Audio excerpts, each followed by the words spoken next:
Assalamualaikum warahmatullahi wabarakatuh. Halo teman-teman, selamat datang kembali di The Strategic Consumer Podcast. Apa kabar semuanya? Semoga selalu dalam keadaan sehat dan bahagia selalu ya. Nah, pada episode kali ini kita akan membahas sebuah fenomena yang mungkin sangat dekat dengan kehidupan mahasiswa, khususnya mahasiswa di kota kita ini nih, yaitu kota Medan.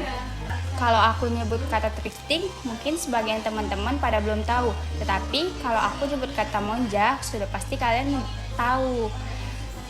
Karena sekarang nih hampir setiap minggu ada aja teman-teman yang cerita kalau mereka habis berburu baju di Pajak Melati.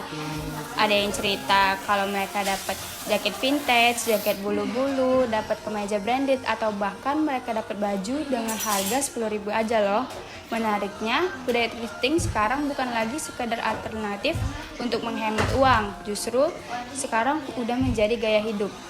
Bahkan ada yang merasa lebih bangga ketika mereka memakai pakaian thrifting dibandingkan pakaian baru.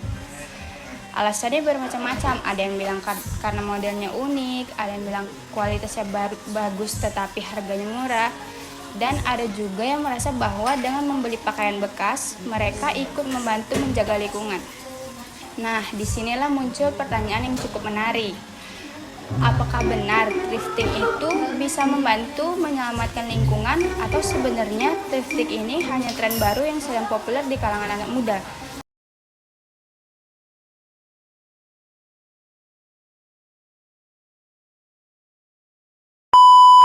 Untuk membahas hal tersebut, hari ini aku sudah ditemani oleh temanku, yaitu Fikri selaku pakar perilaku konsumen. Halo Fikri, apa kabar? Hai. Halo Salwa, alhamdulillah baik ya. Jadi terima kasih nih udah mengundang saya di podcast ini. Nah, jujur menurut saya tema yang kita bahas hari ini sangat menarik, karena kalau kita lihat sekilas thrifting ini memang seperti sesuatu yang positif. Kita membeli barang bekas, barang tersebut digunakan kembali, limbahnya berkurang, selesai. Memang terdengar sederhana gitu, tetapi kalau kita melihat lebih dalam, ternyata ada banyak aspek yang bisa dibahas, mulai dari psikologi konsumen, pengaruh media sosial, identitas diri, budaya anak muda, sampai isu lingkungan global. Jadi menurut saya itu fenomena thrifting ini tidak bisa hanya dilihat dari satu sisi saja. Nah, betul sekali itu Fikri. Dan yang membuat topik ini semakin menarik adalah karena kita tidak hanya berbicara berdasarkan opini, tetapi juga berdasarkan hasil observasi yang telah kami lakukan di Pajak Melati. Jadi nanti kita akan membahas bagaimana perilaku konsumen sebenarnya ketika belanja pakaian thrifting. Apa yang mereka cari, apa yang mereka pikirkan, dan apa yang mereka lakukan setelah membeli barang tersebut.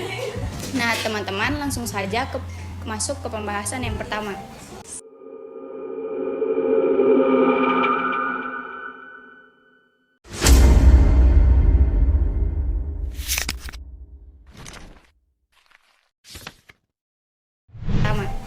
Sebelum membahas thrifting lebih jauh, saya ingin mengajak pendengar memahami dulu nih masalah yang melatar belakangi munculnya budaya ini. Kenapa sih isu thrifting itu menjadi isu penting untuk dibahas? Nah, oke, terima kasih. Jadi kalau kita berbicara tentang thrifting, kita harus memahami dulu lawannya gitu, yaitu fast fashion.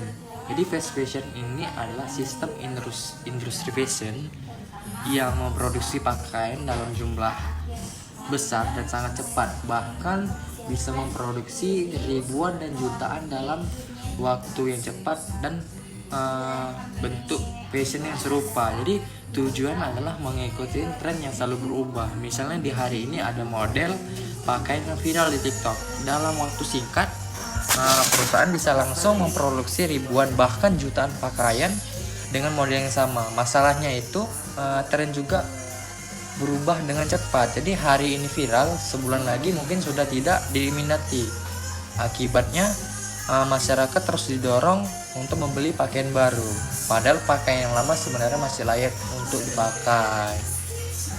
Tapi masalahnya ini bukan karena orang yang membeli pakaian, tetapi karena orang membeli terlalu banyak pakaian yang sebenarnya belum tentu dibutuhkan. Betul sekali. Dan ketika konsumsi meningkat, produksi juga meningkat gitu kan. Semakin banyak pakaian yang diproduksi, semakin banyak bahan baku yang digunakan gitu, semakin banyak energi yang dibutuhkan, semakin banyak limbah yang dihasilkan. Itulah mengapa industri fashion yang sering disebut sebagai salah satu industri yang memberikan dampak besar terhadap lingkungan. Saya pernah nih membaca bahwa banyak pakaian yang akhirnya hanya dipakai beberapa kali lalu dibuang. Padahal proses pembuatannya kan membutuhkan sumber budaya yang tidak sedikit. Nah, benar sekali Kak Salwa. Jadi itulah yang menjadi perhatian dunia saat ini tuh. Karena masalah lingkungan yang tidak hanya berasal dari pabrik besar atau kendaraan bermotor. Nah, tetapi juga berasal dari pola konsumsi masyarakat sehari-hari, termasuk cara kita membeli dan menggunakan pakaian. Nah, di tengah kondisi tersebut muncullah budaya thrifting. Banyak orang yang menganggap bahwa thrifting adalah solusi karena pakaian yang masih layak dipakai bisa digunakan kembali. Menurut Kak Fikri nih, apakah anggapan tersebut benar? Nah, jadi secara umum gitu ya. Jadi secara umum itu iya, karena konsep dasar thrifting itu memang memperpanjang umur produk. Misalnya ada satu jaket yang sebelumnya digunakan seseorang selama 3 bulan, lalu kemudian dijual kembali, lalu digunakan lagi oleh orang lain selama 3 bulan, 3 tahun berikutnya. Artinya umur produk tersebut menjadi lebih panjang dan kebutuhan untuk memproduksi jaket bisa berkurang.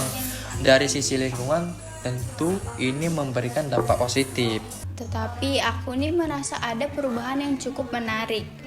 Kalau dulu orang membeli pakaian bekas karena alasan ekonomi, sekarang kan banyak orang yang membeli pakaian bekas karena alasan gaya hidup. Bagaimana dengan pendapat Kak Fikri? Kalau untuk itu saya setuju. Kenapa? Karena menurut saya itu adalah perubahan budaya yang sangat menarik gitu kan. Dari dulu pakaian bekas yang sering dipandang negatif atau dianggap tidak layak pakai, bahkan ada yang merasa malu ketika memakai pakaian bekas. Tetapi sekarang situasinya berbeda gitu kan. Tetapi banyak anak muda yang justru bangga ketika berhasil menemukan pakaian thrift yang unik, yang memiliki merek branded. Mereka merasa tampil lebih berbeda dibanding orang lain. Bahkan kadang ada juga ya yang lebih bangga mengatakan bahwa bajunya hasil thrifting dibandingkan ketika mereka membeli baju baru. Oke, betul sekali Kak Salwa ya, karena yang dicari ini bukan sekedar lagi pakaian gitu, tetapi pengalaman dan identitas yang mereka melekat pada pakaian tersebut. Misalnya nih, seseorang menemukan jaket vintage yang sulit ditemukan di tempat lain.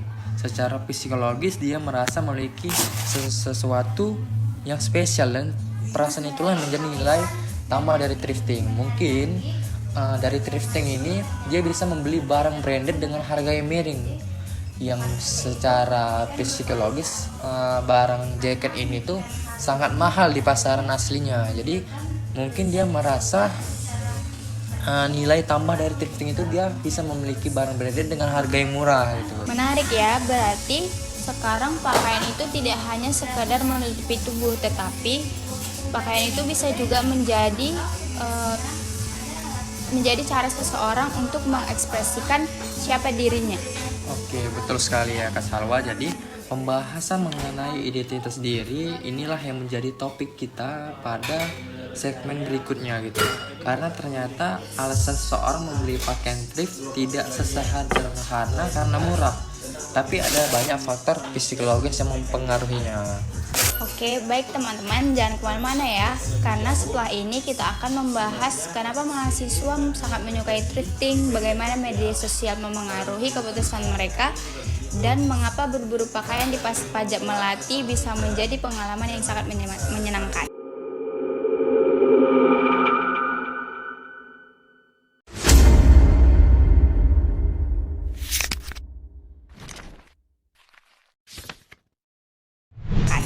Oke, kembali lagi kita lanjut. Tadi kan kita sudah membahas bagaimana budaya thrifting berkembang sebagai alternatif dan fast fashion. Nah, sekarang aku ingin mengajukan nih beberapa pertanyaan yang mungkin sering muncul. Salah satunya yaitu kenapa sih mahasiswa sekarang tuh sangat suka thrifting? Kalau kita lihat di Pajak Melati, sebagian besar pengunjungnya adalah anak muda dan mahasiswa. Menurut Kak Fikri nih, apa yang membuat thrifting begitu menarik bagi generasi muda? Jadi kalau kita berbicara tentang mahasiswa, ada beberapa alasan yang paling berkaitan. Yang pertama itu belum tentu faktor ekonomi, ya kan? Jadi mereka kita tahu bahwa sebagian besar mahasiswa memiliki anggaran yang terbatas. Mereka tetap ingin tampil rapi dan percaya diri, tetapi harus menyesuaikan dengan kondisi keuangan yang mereka miliki. Jadi salah satunya itu thrifting lah menjadi salah satu yang menarik karena adanya dengan uang yang relatif sedikit, seseorang bisa mendapatkan pakaian yang kualitasnya cukup baik. Oke, saya setuju karena kadang dengan uang Rp100.000 kita hanya bisa mendapatkan satu pakaian baru. Tetapi kalau di thrift shop, jumlah barang yang kita dapatkan tuh bisa lebih banyak. Nah, betul kali Kak Salwa. Ya, tetapi yang menariknya adalah mahasiswa tidak selalu membeli yang karena murah. Banyak orang yang mengira konsumen thrift hanya mengejar harga. Padahal kenyataan tidak selalu seperti itu. Jadi, ada yang justru lebih fokus pada model, ada yang mencari kualitas bahan, ada yang mencari merek tertentu, dan juga ada mencari barang yang unik di thrifting tersebut. Jadi menurut aku itu murah itu bukan satu-satunya alasan ya? Ya, betul. Karena manusia membeli bukan hanya menggunakan logika gitu, tetapi juga menggunakan emosi. Misalnya nih, seseorang menemukan baju atau jaket yang branded yang menurutnya sangat keren gitu. Walaupun sebenarnya dia masih memiliki jaket di rumahnya, dia tetap tertarik untuk membeli karena barang tersebut sesuai dengan dirinya gitu. Nah, ini menarik nih karena dalam kehidupan sehari-hari kita kan sering mendengar kalimat kayak ini aku banget nih, ini cocok sama aku nih, atau kalau pakai ini kayak merasa kita tuh percaya diri. Apakah itu ada kaitannya dengan perilaku konsumen? Ya, tentu saja ada. Karena dalam teori perilaku konsumen terhadap konsep yang disebut dengan self concept atau konsep diri. Jadi sederhananya setiap orang itu memiliki gambaran tentang dirinya sendiri dan sering barang yang dibeli itu digunakan untuk mendukung gambaran tersebut. Maksudnya itu bagaimana tuh? Kayak contohnya lah. Jadi misal nih kan, contohnya itu ada seseorang ingin terlihat kreatif, ada juga yang ingin terlihat elegan, ada yang ingin terlihat lebih santai, dan juga ada yang ingin terlihat berbeda dari orang lain. Jadi, pakaian ini menjadi salah satu untuk menunjukkan identitas tersebut. Karena itu pilihan pakaian sekarang mencerminkan bagaimana seseorang memandang diri sendiri. Nah, untuk di zaman sekarang itu ada beberapa macam style atau konsep fashion yang bisa kita ambil dari contoh, misalnya konsep style skena gitu kan, ada konsep konsep fashion starboy atau casual. Itu bisa menggambarkan diri seseorang bagaimana mereka tersebut dari fashion itu gitu. Jadi menurut Kak Fikri berarti ketika seseorang membeli pakaian thrift yang unik, sebenarnya dia itu sedang menunjukkan identitas siapa dirinya. Iya, betul sekali. Karena di dalam teori perilaku konsumen ada namanya itu istilah extended self, yaitu ketika barang yang kita miliki menjadi bagian dari identitas diri kita. Misalnya memiliki koleksi jaket vintage atau memiliki koleksi baju-baju vintage seperti baju bola yang lawas atau baju-baju yang branded menjadi koleksi mereka. Terus lama-kelamaan orang lain mengenal sebagai orang yang suka dia menjadi sebagai fashion vintage atau yang bisa disebut di zaman sekarang itu skena gitu, memakai fashion yang tren di zaman dahulu. Terus akhirnya jaket tersebut bukan hanya pakaian tetapi menjadi bagian dari identitas dirinya gitu, atau fashion tersebut menjadi sebagai identitas dirinya. Oh, si ini tuh pakaiannya skena banget ya, lawas banget, cocok sama dia gitu. Misal ada juga seseorang yang mengelola itu barang-barang modern seperti yang bisa dibilang sekarang itu Starboy. Jadi orang menilai diri itu stylenya kayak Starboy banget ya, kayak bisa dibilang tuh orang-orang Starboy itu orang-orang yang kayak bandel atau nakal lah gitu, tapi terarah gitu dia. Jadi fashion ini bisa sekali menilai diri kita gitu. Wah, menarik sekali ya. Jadi kita tuh tahu ternyata alasan orang membeli pakaian jauh lebih kompleks daripada yang kita bayangkan. Iya, betul sekali. Karena pada akhirnya konsumen tidak hanya kembali fungsi produk, mereka juga membeli makna yang terlalu di dalam produk tersebut, yang sebagaimana yang aku bilang tadi. Misalnya mereka memang suka dengan style skena, berarti mereka membeli barang-barang yang vintage. Misalnya mereka menyukai fashion yang Starboy, pasti mereka membeli barang-barang yang modern, yang tren saat ini gitu.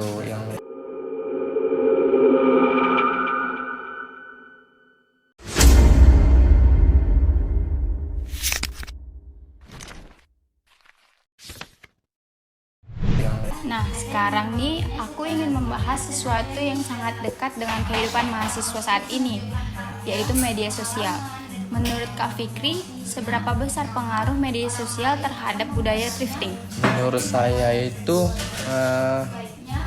pengaruhnya sangat begitu besar, karena bahkan mungkin menjadi salah satu faktor utama yang membuat thrifting itu semakin populer dari media sosial ini. Contohnya yang sekarang ini itu di media sosial bukan hanya kita mendapatkan thrifting di pasar tradisional aja, cuman sekarang itu thrifting udah berada di seperti TikTok, live TikTok atau Shopee, yang membuat masyarakat mengenal luas thrifting ini gitu.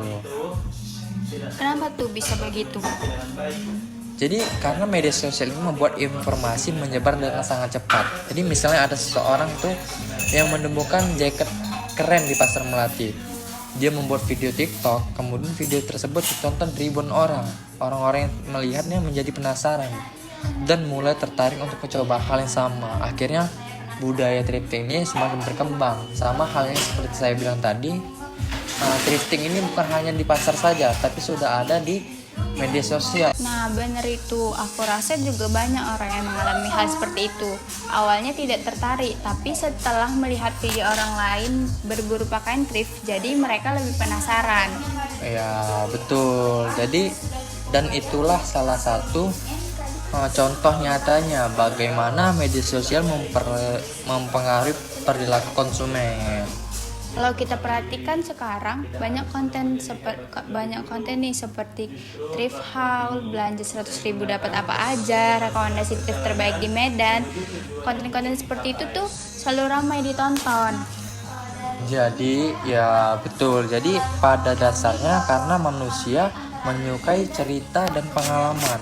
Ketika seseorang menunjukkan hasil temuannya, penonton ikut merasakan sensasi berburu tersebut, dan secara tidak langsung muncul keinginan untuk mencoba di dalam dunia thrift ini. Selain sosial media, aku rasa pun teman-teman juga memiliki pengaruh yang besar. Sangat besar, karena manusia adalah makhluk sosial gitu. Kita seringkali dipengaruhi oleh lingkungan sekitar. Misalnya ada satu orang dalam kelompok pertemanan yang mulai suka thrifting. Kemudian dia mengajak teman-temannya, lama-kelamaan seluruh kelompok itu ikut mencoba gitu. Yang awalnya hanya mengawanin atau temanin saja satu teman untuk mencari thrift, lama-kelamaan yang menemani ini juga jadi suka thrift dan penasaran untuk mencoba gitu. Jadi keputusan membeli itu tidak selalu berasal dari diri sendiri ya. Iya, betul sekali, karena banyak keputusan yang sebenarnya dipengaruhi oleh lingkungan sosial tanpa kita sadari sebelumnya. Dan mungkin itu juga yang menjelaskan mengapa tren fashion bisa menyebar begitu cepat. Ya, karena betul, Karena kita sesuatu gaya yang mulai dianggap populer oleh kelompok tertentu, orang lain cenderung ikut mengadopsinya gitu. Menarik ya. Jadi ternyata tuh dibalik satu pakaian yang kita beli, ternyata ada banyak pengaruh teman, media sosial, identitas diri, dan banyak faktor lainnya. Ya betul. Jadi dan itulah yang membuat perilaku konsumen menjadi menarik untuk dipelajari gitu.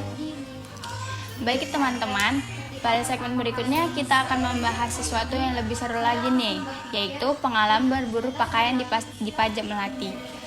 Kenapa sih orang bisa menghabiskan waktu berjam-jam hanya untuk mencari satu baju, dan kenapa kegiatan tersebut tuh justru terasa lebih menyenangkan? Tetap bersama kami di Desa Tajik Konsumen Podcast.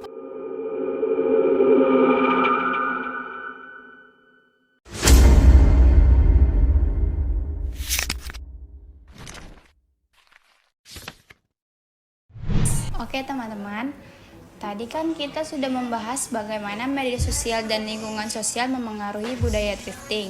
Sekarang, aku ingin membahas sesuatu yang mungkin pernah dirasakan oleh banyak orang yang suka thrifting nih, yaitu sensasi berburu barang. Jujur saja, aku pernah mendengar ada orang yang menghabiskan waktunya tuh sampai 3 jam hanya untuk mencari suatu barang, satu kemeja.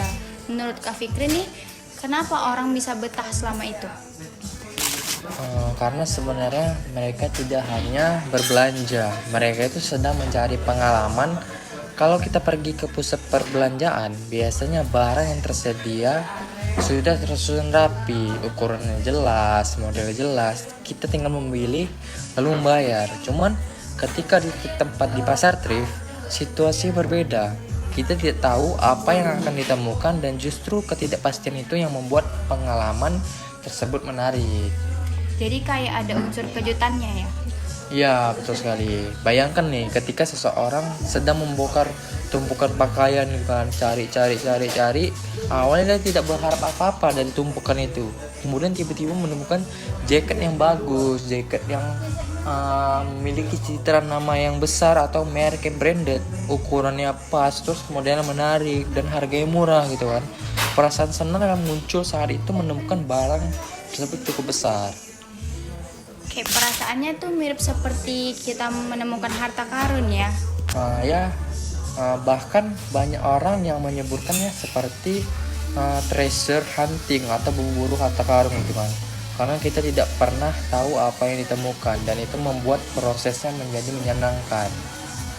Kalau dipikir-pikir memang benar ya, ketika kita membeli pakaian baru di toko biasa, kita tuh udah tahu apa yang akan kita dapatkan. Tetapi kalau di thrifting kayak ada rasa penasarannya gitu. Nah benar, dan rasa penasaran itu seringkali menjadi alasan mengapa orang kembali lagi. Bahkan ada konsumen yang datang bukan karena membutuhkan pakaian, tetapi mereka datang karena menikmati proses pencariannya. Wah, berarti motivasinya itu bukan lagi kebutuhan ya, tetapi pengalamannya. Ya betul sekali, karena dalam teori perilaku konsumen yang hal seperti ini disebut sebagai ritual konsumsi. Artinya aktivitas membeli tidak hanya berfungsi untuk mendapatkan produk, tetapi juga memberikan pengalaman emosional tertentu. Kita lihat di Pajak Melati nih, banyak orang yang datang bersama teman-temannya. Ada yang saling memberi pendapat, ada yang saling menunjukkan barang yang ditemukan, dan bahkan ada juga yang saling membantu memilih pakaian. Nah, itu juga sebagai dari pengalaman konsumsi, karena kegiatan berbelanja menjadi aktivitas sosial yang tidak hanya membeli barang tetapi juga membangun interaksi dan kenangan bersama teman-temannya. Jadi sebenarnya itu thrifting bukan sekadar transaksi ekonomi, tetapi juga pengalaman sosial dan budaya. Betul sekali, dan menurut saya nih, itulah salah satu alasan mengapa budaya thrifting ini terus berkembang sampai sekarang.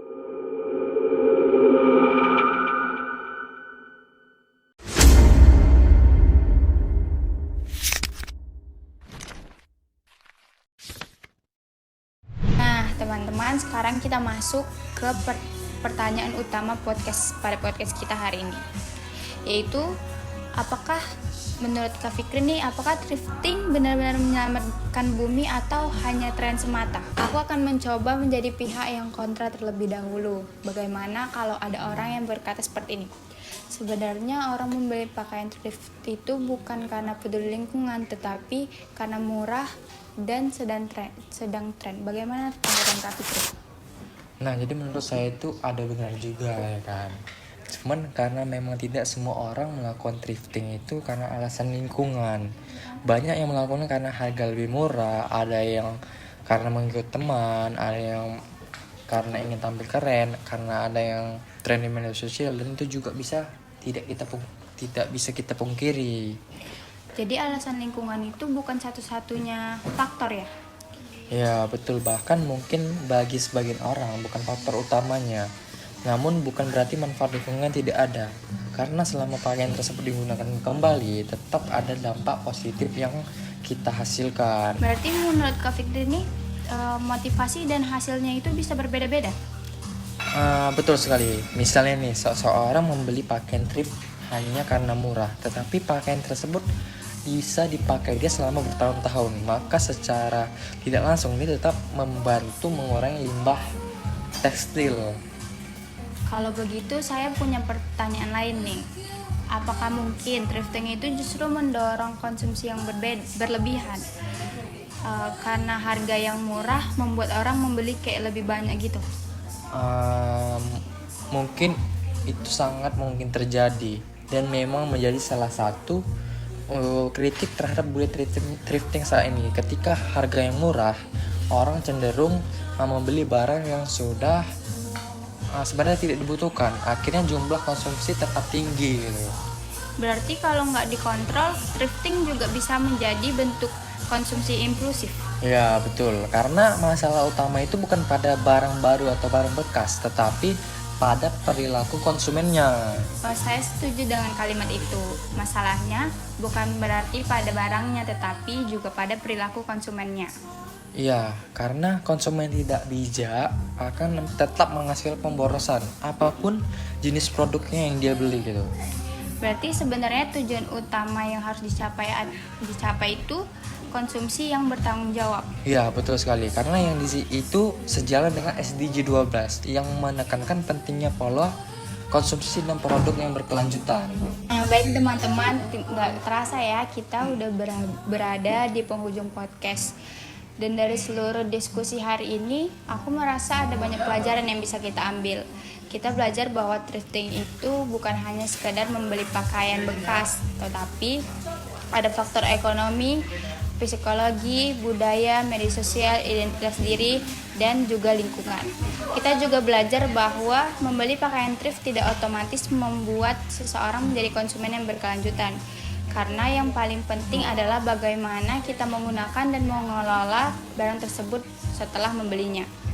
Ya, betul sekali. Dan menurut saya, pesan terpenting dari diskusi hari ini adalah bahwa setiap keputusan konsumsi memiliki dampak sekecil apapun keputusan tersebut. Karena kita itu perlu menjadi konsumen yang lebih sadar dan lebih bertanggung jawab. Jadi, apakah thrifting menyelamatkan bumi? Jawabannya itu bisa iya, bisa juga tidak. Karena semuanya tergantung bagaimana kita sebagai konsumen mengambil keputusan. Jika dilakukan secara bijak, thrifting dapat membantu mengurangi limbah tekstil dan mendukung keberlanjutan lingkungan. Tetapi, jika dilakukan secara berlebihan, manfaat tersebut bisa berkurang. Ya, karena pada akhirnya bukan jumlah barang yang kita beli yang paling penting, melainkan bagaimana kita memanfaatkan secara bertanggung jawab. Baik teman-teman, terima kasih banyak sudah mendengarkan episode podcast kita pada hari ini. Semoga diskusi ini bisa menambah wawasan dan membuat kita lebih bijak dalam mengambil keputusan sebagai konsumen.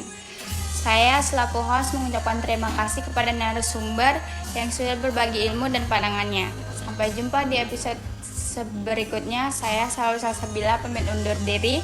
Assalamualaikum warahmatullahi wabarakatuh.